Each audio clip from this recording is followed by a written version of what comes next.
A design executive, to me, needs to seek to understand before they seek to be understood. Those were words that were provided by Brad Smith, who was the previous CEO of Intuit, meaning when you think about AI, when you think about a new innovation, when you think about bringing significant experiences to market, you need to understand what is your engineering counterpart, your CTO experiencing? What is your CPO, your head of PM experiencing? What is your head of data experiencing? What are they experiencing? What are their opportunities? And of course, what are their limitations?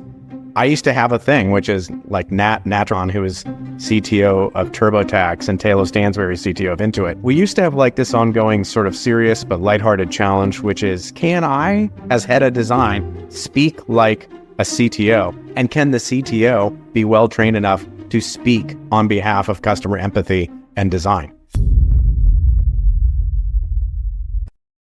Hello, I'm excited today to welcome Kurt Walecki to the DXC stage as we continue to unearth the insights from design executives on perspectives for design in the age of AI. Kurt, so excited to welcome you here. How are you doing today? Super excited to be here today with you, Gordon. Awesome. Well, let me introduce you a little bit about your background. Kurt is a seasoned design executive. He has a track record of orchestrating multidisciplinary product teams to build scalable products and experiences that address customers' most critical needs. He brings over 30 years of experience making significant impact at globally recognized companies, including most recently as SVP of Design and also General Manager at Intuit, covering things like QuickBooks, TurboTax, and also he has another stint over the past decade at Nokia. So Kurt, welcome to the stage. I know you're a bit in your post-corporate career today, advising an array of companies across industries. Excited to learn a little bit more about what you're seeing in this new age of AI for design, but also drawing from your past experiences leading large design communities and teams. Perfect. Awesome. Well, to kind of kick us off here, do you want to help us highlight a little bit about your background from your own voice and the intersections with AI that you've seen throughout your career?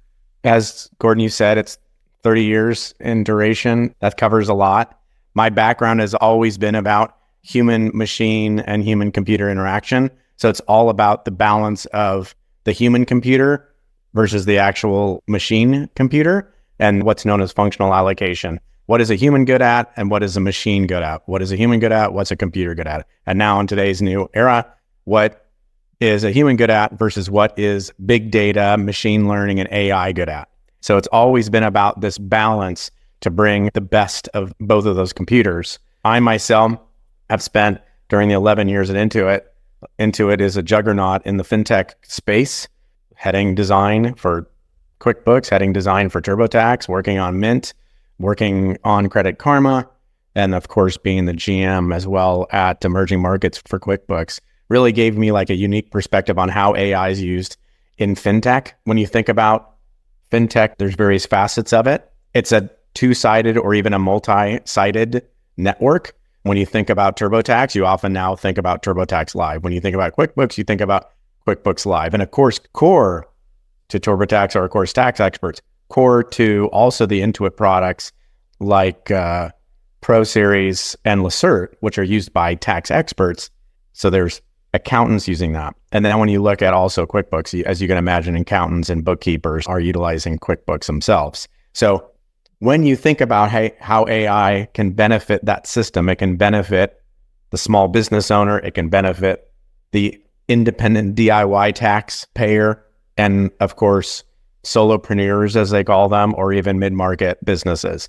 And so not only will you use AI to create the best value and offerings and insights for the clients, but also the clients tend to use tax experts, accountants, and bookkeepers. How do you remove work?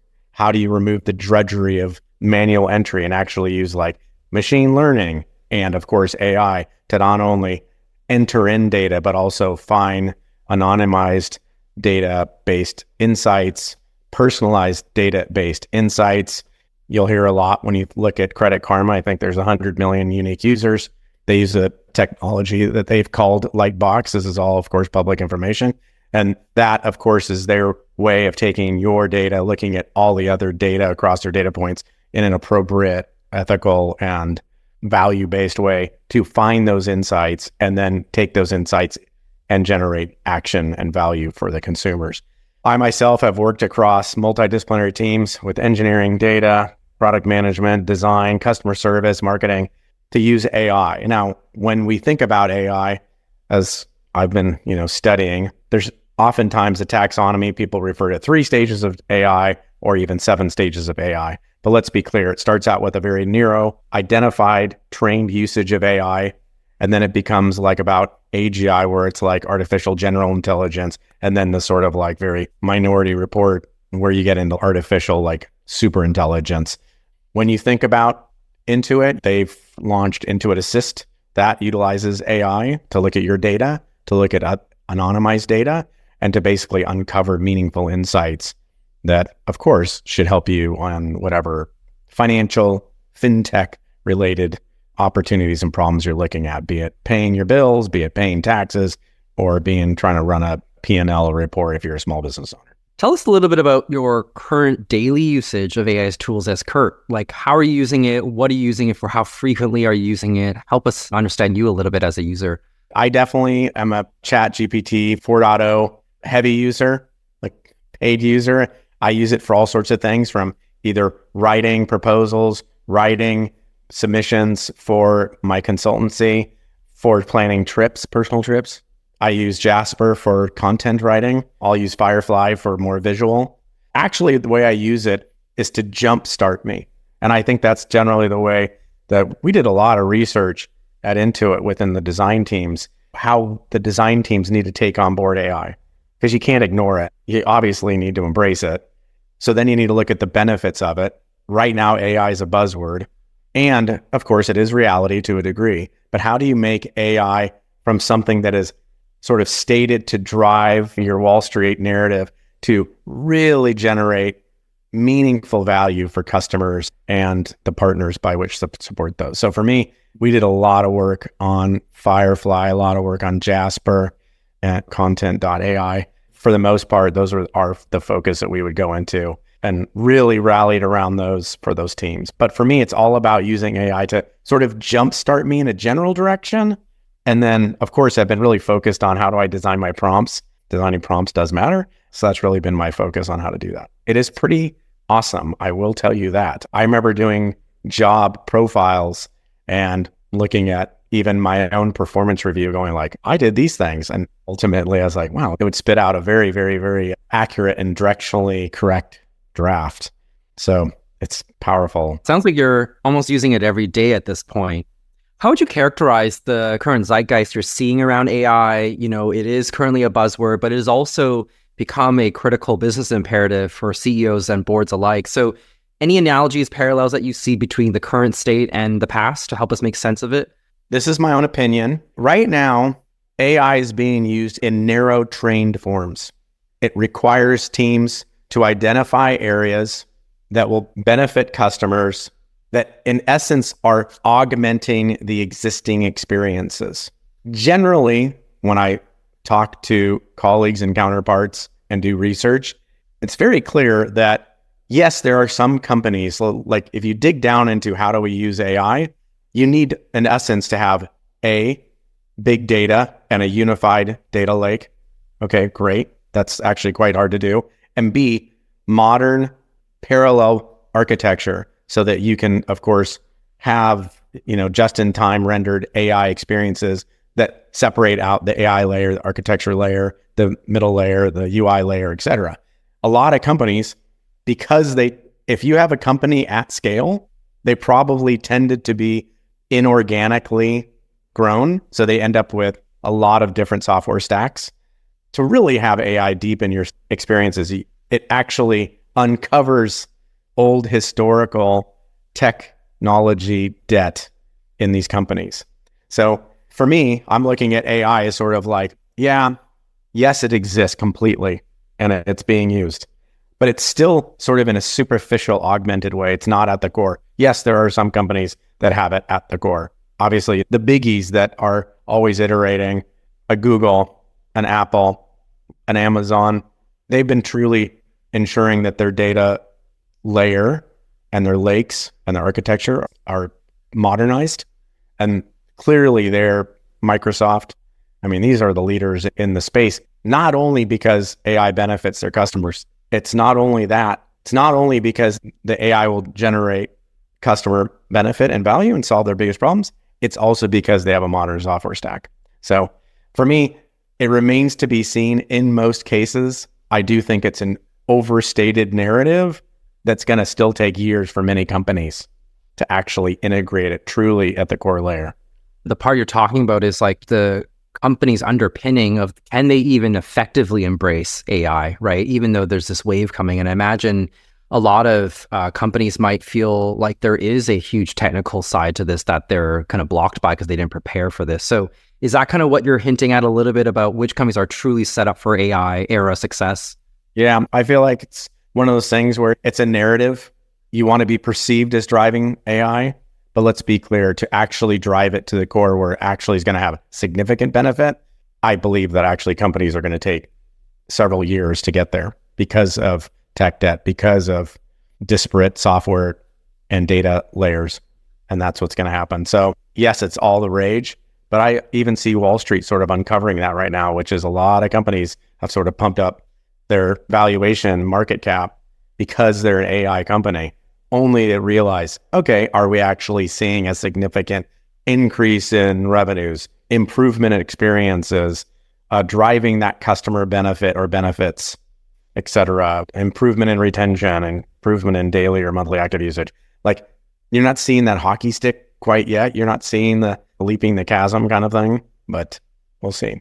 Yeah, I think that's an interesting observation because there is bodies of work that I've read also about, there's this crazy wave of adoption and interest and hype, but how many of these companies can sustain any meaningful advantage and then capture that value, right? And so I think this kind of hints to the next question a little bit about your vision of how AI is actually being considered today by top leaders versus how it's actually being implemented today. What is that gap that you're seeing? And I think you're hinting at it, but is there anything that companies can consider better to improve their positioning in this era?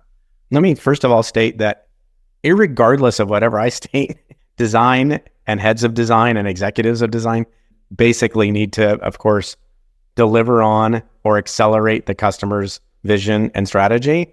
And even if I have a bit of a sort of a sharp elbow with regards to the realistic execution at scale, given what I've read and experienced on things like tech debt, the fact of the matter is it doesn't really matter. We all need to embrace it, and we all need to lean in with a big positive solution-centric approach.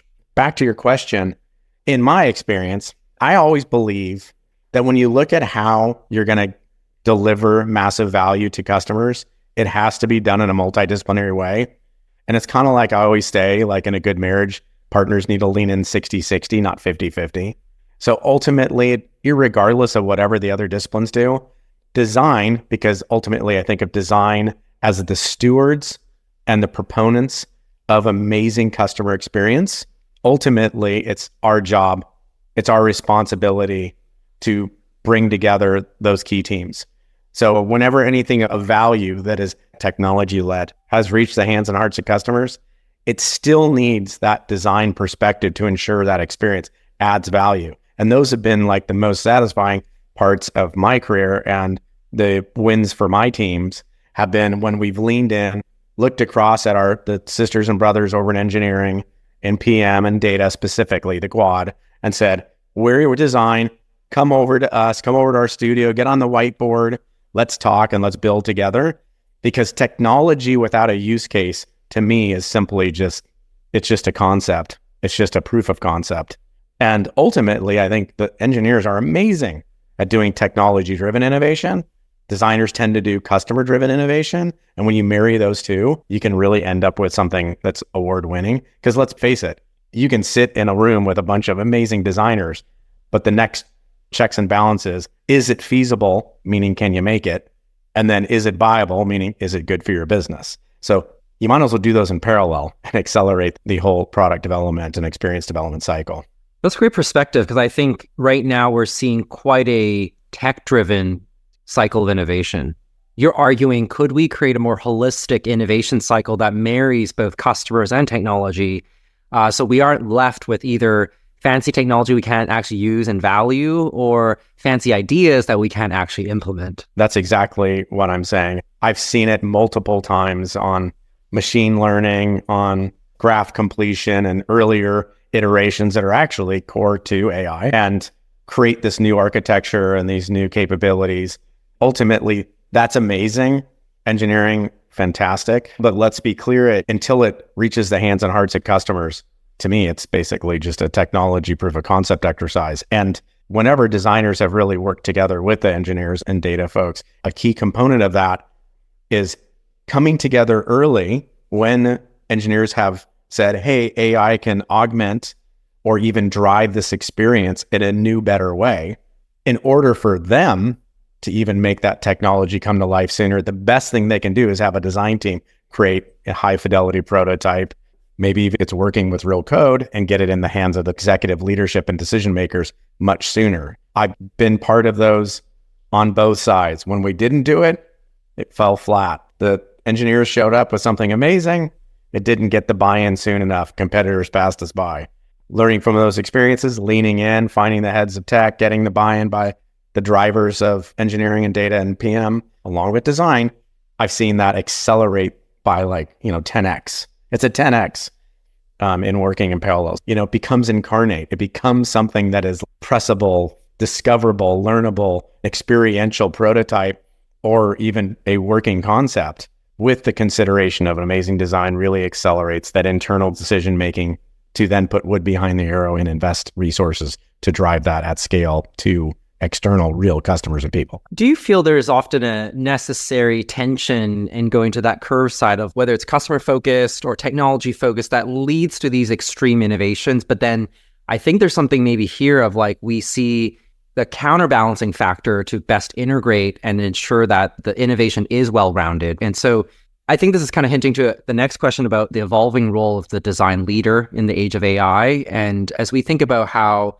CEOs are rethinking their C-suites and what type of voices need to be in that arena, how do you triangulate what you just said about fancy ideas but not realistic, or technologies that are not valuable? Where do you see that evolution of the design executive, both from a realistic perspective and maybe more idealistic if we do the right homework? So two things, or at least two things. One is how the design executive works, which is, one, a design executive, to me, needs to seek to understand before they seek to be understood. Those were words that were provided by Brad Smith, who was the previous CEO of Intuit, meaning when you think about AI, when you think about a new innovation, when you think about bringing significant experiences to market, you need to understand, what is your engineering counterpart, your CTO, experiencing? What is your CPO, your head of PM, experiencing? What is your head of data experiencing? What are they experiencing? What are their opportunities? And of course, what are their limitations? I used to have a thing, which is like Natron, who is CTO of TurboTax, and Taylor Stansberry, CTO of Intuit. We used to have this ongoing, it was an ongoing sort of serious but lighthearted challenge, which is, can I, as head of design, speak like a CTO? And can the CTO be well-trained enough to speak on behalf of customer empathy and design? And literally, we would do this, Nat and I came up with this peanut butter and jelly concept where we would really actually present each other's work to demonstrate the unity between engineering, data, and design. If you find yourself with counterparts and colleagues that maybe aren't leaning in, it doesn't matter. You have to lean in. Which gets me to my second thing, is ultimately there are formal ways to lean in with monthly check-ins and common product reviews. And I'm going to say this, coffee time and going out to dinner. You have to make sure that you're actually investing in those relationships. By the way, you're probably going to find out you are working with amazing people that might end up becoming personal friends, as well as, of course, professional partners. And that's what I found. So I really think it's critical for that design executive to have technology acumen, have business acumen, have, of course, data acumen, and all separate out, but really have machine learning and AI acumen. And you'll notice I keep bringing up machine learning because machine learning is still very powerful, even if it's a precursor to AI. It's still underutilized to this day.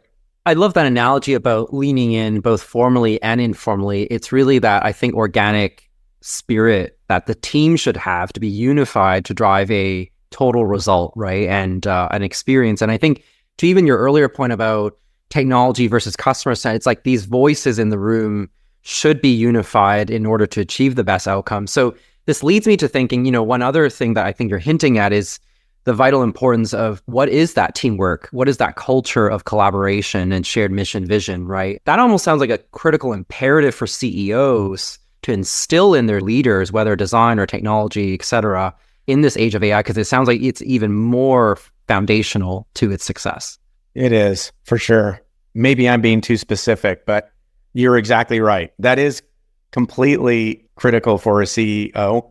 More critical, though, is that design executive and their counterparts in engineering, data, and PM are actually engaging it. So in my experience, the CEO is not going to delve down into that level and say, this is how you all need to work. It's actually the CEO, he or she would actually hope and expect that, at least at like a Fortune 500 or 100 company. Hey, go about this and work this way. And to your point, one of the sort of frameworks that seemed to work best was this left foot and right foot, or a better way to put it is sort of go broad and then go narrow. Like, you want technology and engineers to have freedom to innovate. And you, by the way, you want designers and data engineers and data scientists and PMs to go broad and innovate freely. And then you come together and go multidisciplinary. So it's like this diamond where everyone gets to sort of go off and do their own thing in their own disciplines with the freedom to leverage the unique and powerful skills of their capabilities. Because design has powerful capabilities, engineers, data, et cetera, and then come together and then work in a multidisciplinary way. Now, generally, I would sit there and say, hey, if we find a strategic initiative, like, hey, we're going to create a new platform, go broad for 2 weeks, come together for basically a week-long sprint to figure out what you uncovered to share, find those synergies, maybe do another sort of go broad and come back and go narrow with a multidisciplinary connection. And then you have to double down and say, all right, take the unique skills of technology, utilize the amazing benefits that designers have to create design systems and experiential, because ultimately designers need to know the technology constraints and ultimately benefits when they're designing. That's like core to it. Of course, PM should understand what the strategic direction is, what are the assets, what are the competitors doing, et cetera, et cetera. So my point is, I don't say everything should be multidisciplinary all the time. It's actually give the freedom for engineers to hack and experiment all they want, while designers are experimenting all they want. That's, to me, tantamount is to allow some level of freedom and then come together and share. And you can see it. I mean, the MIT Media Lab used to have a premise, which is on a very senior level group, they used to call it anti-disciplinary. I believe anti-disciplinary is absolutely required to be successful in the age of AI. You leverage the strengths of what you know, but you also need to understand. You need to be truly T-shaped. You could be steep and deep in engineering or steep and deep in design, but you certainly need to understand what the business case is, what the engineering case is. That concept of anti-disciplinary makes me think about how one reaches across their tables, across the borders, across whatever kind of rigid confines we may live in, to get more curious, to learn more about how the whole thing works rather than just the one thing, right? And I think as design leaders, that's one of the biggest imperatives we have as a group of professionals to get better at and extend that curiosity and empathy across the table. In this kind of construct of where and how AI value and quality can be created requires teamwork, cross-cultural kind of like intermixing, the experimental kind of sense of play. What sort of business level impacts do you see is the more basic stuff that AI is doing today versus a higher order of value creation that it could do tomorrow? Or if people, recognize those philosophical elements that you just listed out? Like, what are the more basic sort of KPIs that AI is now? Yeah, because I think everyone, just some basics we hear is a lot about productivity, right? That's the kind of basic level stuff. What do you kind of see as we go more advanced into our own AI maturity and competencies as leaders to develop new areas of measurable business value for businesses? Oh, for sure. And yeah, you're right. And just to be clear, I actually think from my experience, the focus on productivity has been supplanted on the focus of sort of creativity. Now that's a very design centric, but in general, right now, a lot of CEOs think I can replace a lot of designers and or design agencies and marketing, et cetera, with Firefly and with Jasper and with, all these sort of all the different tools that they think, well, they can generate the content, they can generate the visuals. We can launch a full on, campaign with these, which is sort of true.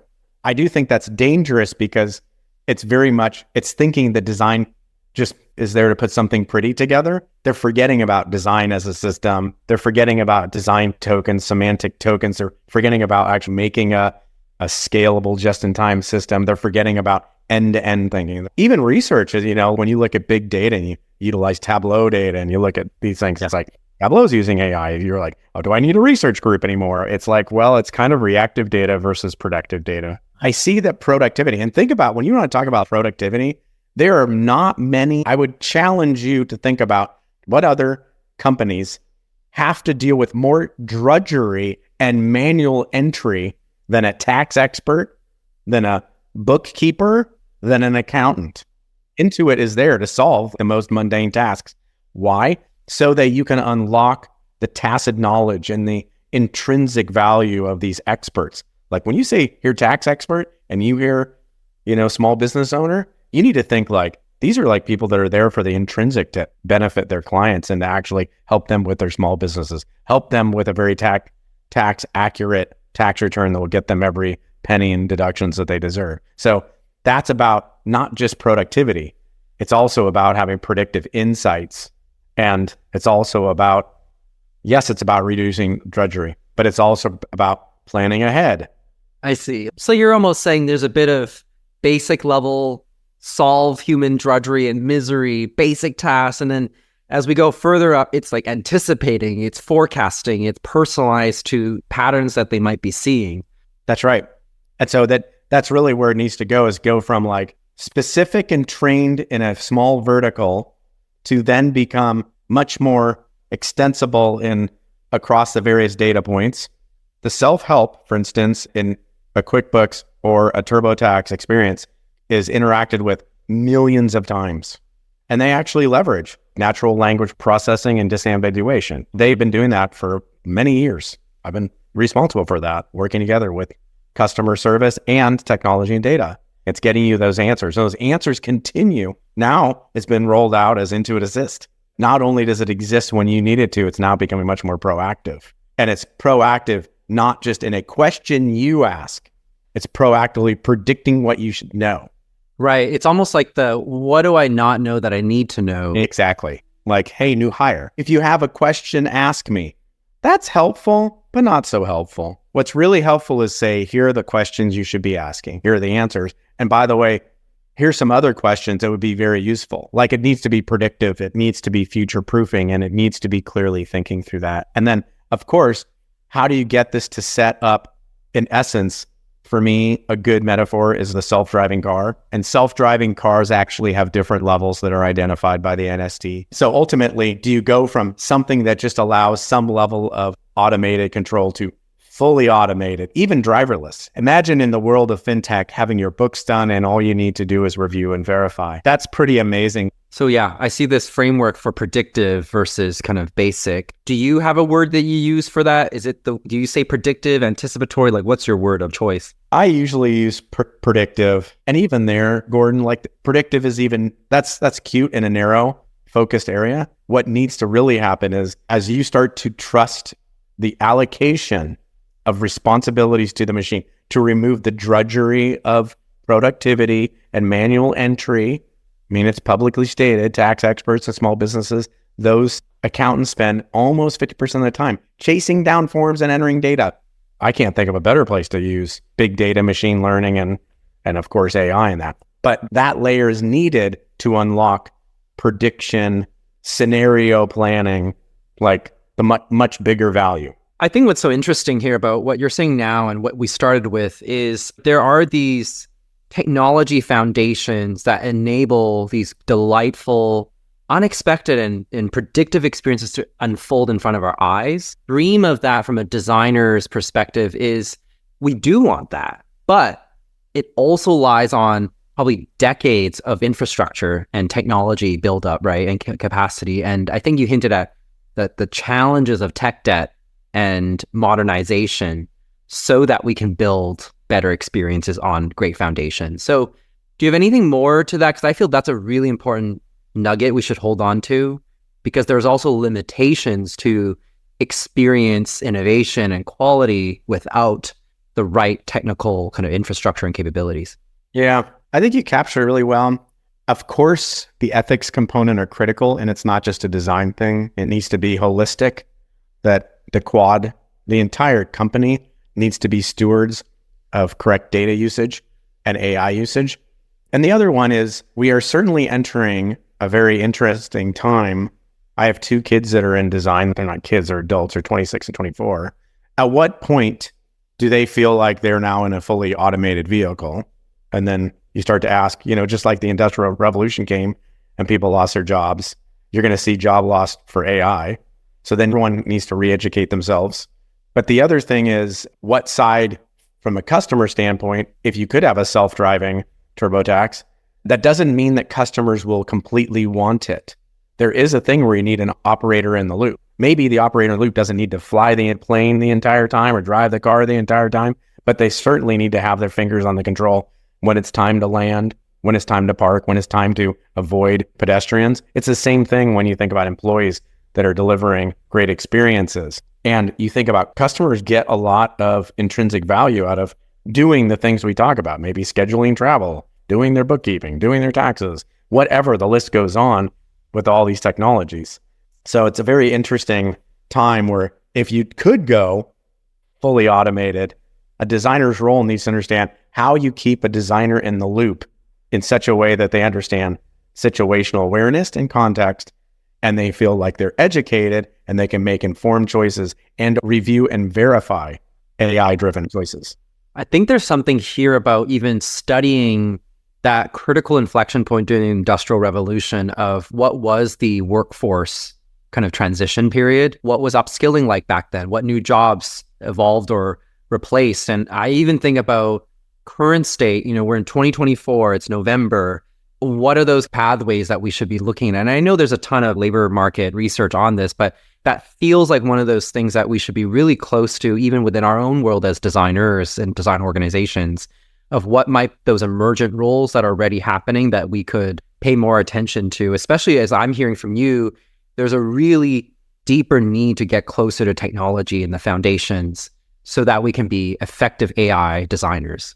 And to your point, Gordon, I do believe that DXE should be the steward of a seminal piece on this. Okay, got it. We now have Jasper or Firefly, and they're going to give you like all this visuals and all this content, and you can do a campaign based on your prompt. Got it. Then what's the designer's role? The designer's role, there's many things that will continue. There's some things that are going to stop, and then there's going to be new things we need to be taken into consideration. Someone that subscribes to DXE should be looking in there and be at the forefront and be like, I need to take an AI class, I need to take a data class on and be able to use Python or whatever it is, and basically be ahead of that curve is what my hopes would be. And my hopes would be everyone would be using it. Design would be at the forefront of accepting the change, driving the change, and adapting to that change. It sounds like there's a critical imperative you're kind of outlining here for leaders and, our collective to really consider is it's almost like there's a role evolution, migration, upskilling that is crucial to our survival and relevancy in this next era. I'm actually curious, what do you see? And I know we've kind of gleaned at it, but if you were to say designer of yesterday versus designer of tomorrow, what would be some of those pinpoint competencies that you would like to outline here? Yeah, great question. There was the creation or origination of design crafts. You had people that were, I'm a visual designer, I'm an interaction designer, I'm a content designer, I'm a researcher, I'm a design operations, motion designer. Great. Awesome, there it was. Then it became, 10 years ago, I would say, the full stack product designer, people that basically might be steep and deep in one area, but ultimately needed to be at least competent in the other areas. Great. Then it became, hey, you should be able to code some. So that's another layer. Then it became, hey, let's also add the ability for Python and to understand data. Designers certainly need, I believe, to understand what are the design assets and needs of a design team in the future. Before, you could handcraft the same primary or secondary buttons or a link or your UI controls or whatever. Now you really need to be thinking about design as code. You need a design system with design as code, semantic tokens, design tokens, etc. Really needs to be driven at the core, at the inception. I would add on, a designer really needs to understand the basics to business, communication skills. As designers want to become more influential, we have this amazing innate language to express our experiences through prototypes. And we could use Figma and we can use, Firefly. We could use everything to express what we're talking about in an actual visceral and clickable prototype. But you also need to communicate clearly what the benefits are to the customers, what the benefits are to business. I hear tech literacy, data literacy, business literacy, and communications. 4 major building blocks of perhaps what might be the designer of the future, if not already today. How do you kind of see design organizations evolving given these upskilling needs and how that kind of influences the dynamics of collaboration with different function partners? I see a reduction in historical design crafts. I see a reduction in visual design. I see a reduction in content designers in the needs for them. And then I see a reshift in focusing on the things that I talked about with scale, system. I myself have a philosophy, which is the closer design can get to code and tech, the better. So whenever possible, I would actually have release management in my team. I had design technologists that were actually not creating just clickable prototypes. They were actually working prototypes with real code. So for me, it's about having a design organization that is trying to get as close as it can to tech as possible without actually owning it. And I think ultimately, I don't mean to make tech nervous. Again, design needs to lean in 60%.